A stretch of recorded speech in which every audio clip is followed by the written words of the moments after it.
At dito guys meron tayong makakalaban galing NKG, matagal-tagal na din di kami naglalaban ito, at nagkaharap din kami ulit ng bad boy ng NKG versus good boy ng WNC, walang iba kundi si Gus Ion ML ng Kapugian.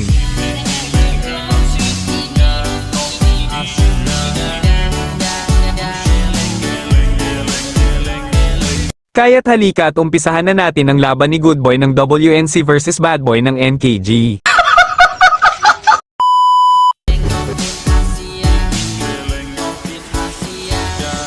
At dito nakuha natin ang unang patak ng dugo ni bad boy ng NKG.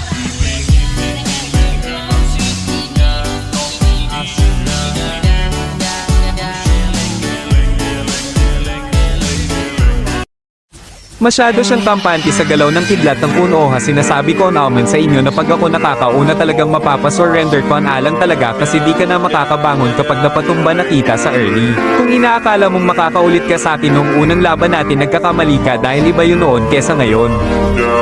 Kaya humanda ka sa sasapitin mo ngayon. Alam kong palagi kang nag 1 versus 1 at batak ka pa sa akin, pero di pa din yan uubra dahil ako si Gus Ion ML ng Kapugian.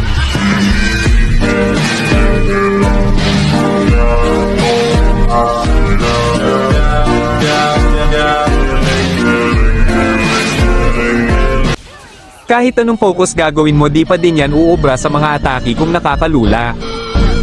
At dito din yan na talaga kinaya ang tinataglay kong lakas sa aking mga kamay. Nice game na lang sa'yo Pogi, bawi ka na lang next time kung kinakailangan.